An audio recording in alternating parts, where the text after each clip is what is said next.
Welcome to Built on Faith Homestead or Leaving Egypt, depending on which video platform you like to watch your content on. My name is Justin, and in today's video, this WEF guy can say what we're going to talk about way better than I can.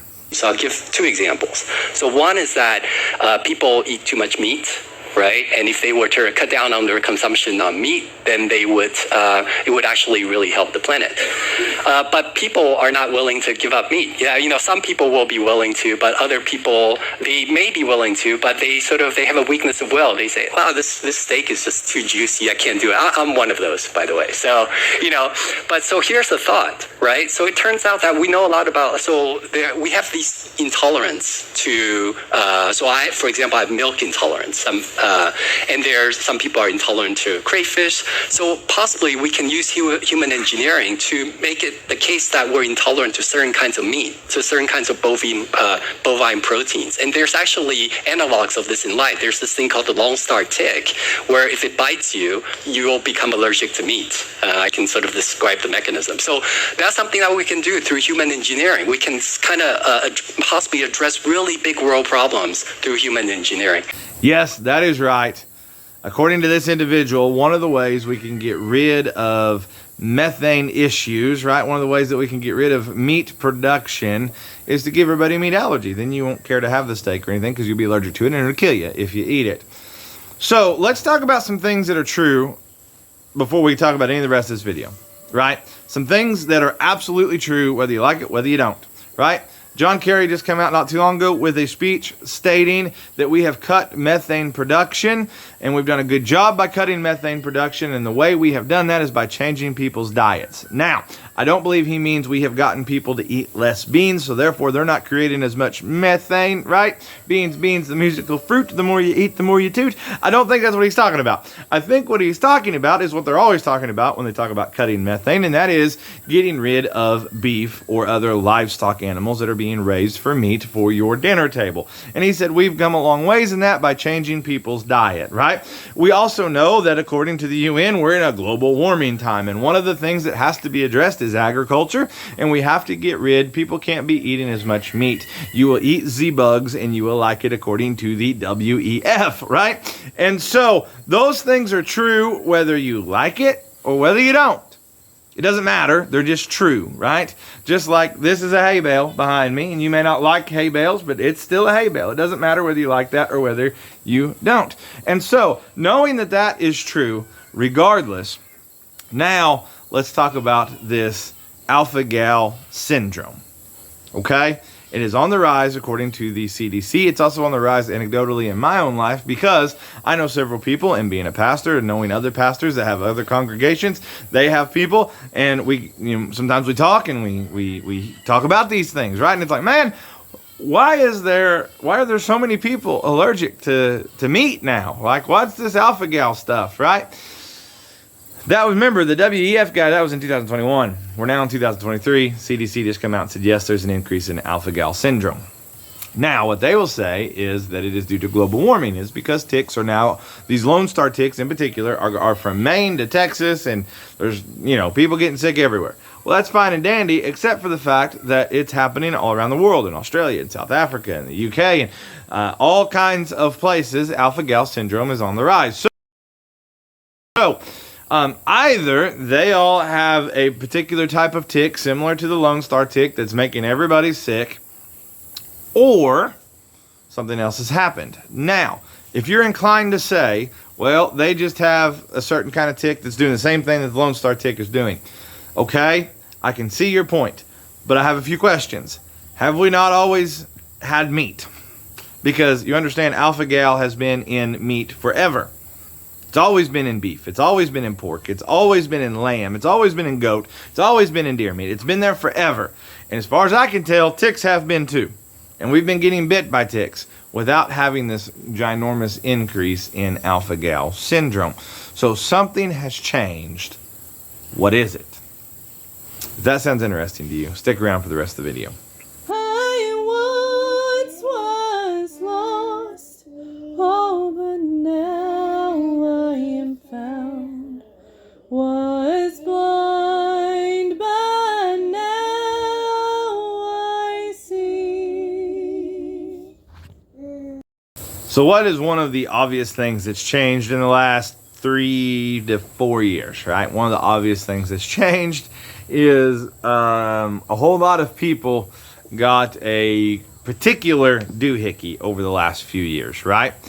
Well, according to the CDC, you can look at things that contain alpha-gal, and it's a lot more than just meat, right?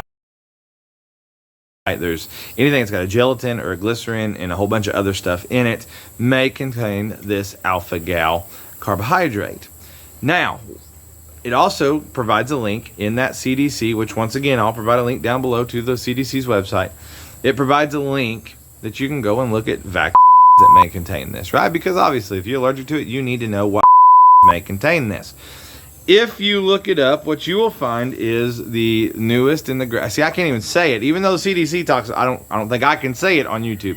So, the newest doohickeys over the last few years contain, and no doubt I'm going to say this wrong, but it's the same thing as glycerin, right? Glycerol, or however you say it, right? No doubt I'm going to say it wrong, but if you look it up, same thing. Let me show you.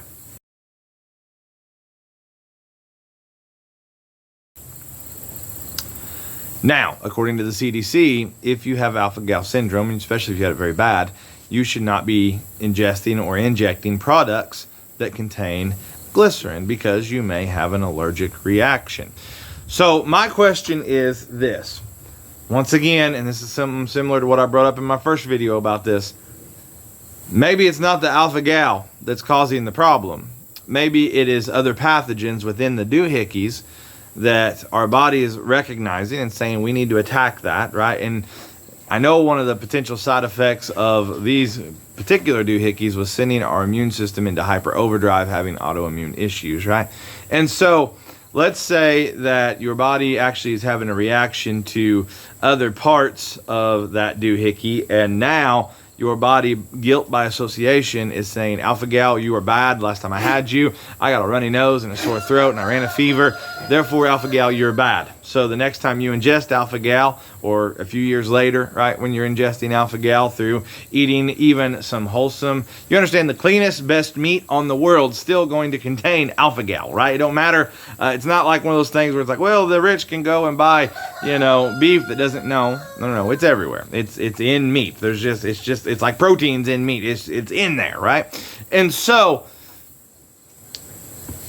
are we now having a reaction to that alpha-gal because it's guilt by association? So, okay, let's run this theory down for just a little bit. It's same thing's been in a bunch of the childhood. However, the childhood doohickeys, make sure I bleep that out. So in the childhood doohickeys, because I can't say the V word, it's been in there, but this new thing, this new doohickey, they had to change the definition of doohickey to even get the doohickey approved. So it's a new and novel doohickey. It's a new thing. And so potentially, maybe we didn't know exactly how our bodies were going to react, or even more sinister, we knew exactly how our bodies were going to react, and we're trying to give everybody a meat allergy so that we consume less meat. That would be crazy, wouldn't it? WEF. Anyhow, so it's either something similar to that, and you say, well, Justin, what about all the people that's not taking the doohickey and they're still getting alpha-gal? I personally know myself people that, I don't guess I've straight up asked them, but I know that their beliefs were and their thoughts were, and maybe they didn't even take the doohickey. Well, potentially the doohickey got to them in other ways, right?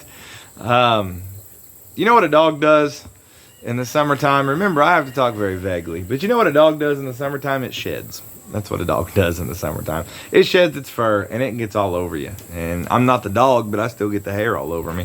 Anyhow, moving on. What about the only other possible thing I can see is, okay, well, now there's a problem with the ticks. Maybe the ticks have been weaponized. Maybe it's some sort of pesticide and all those kinds of things. But let's go back to the weaponized idea, right? That sounds insane, doesn't it? It sounds absolutely crazy that anybody would weaponize a tick to cause issues. Man, that's just asking for problems, right? The United States itself, our government, right, surely would not ever use a bioweapon on its citizens to test, right? Surely that would never happen. That's outrageous. In fact, if anybody found that out, we might say something like we have a tyrannical government that's using bioweapons on its citizens and using us like lab rats, kind of like Benjamin Netanyahu did to Israel. Sounds nuts. Let me list a few admitted ones here. These are just admitted ones, okay? Let me list a few. 1949, they used the air conditioning system in the Pentagon to spread bacteria. Read about Project 112. Read about Operation Sea Spray. Read about the Tuskegee study. What about the Norfolk Naval Supply Center? How about the zinc and sulfide being sprayed by airplanes in 1997 over places like St. Louis, right? How about Operation Big Itch, where they put fleas in bombs to just drive people nuts, right? Surely our government wouldn't do nothing like that, right? A lot of these used on our own citizens. Surely the government wouldn't, somehow bioengineer a tick to give everybody a meat allergy to reduce consumption of meat.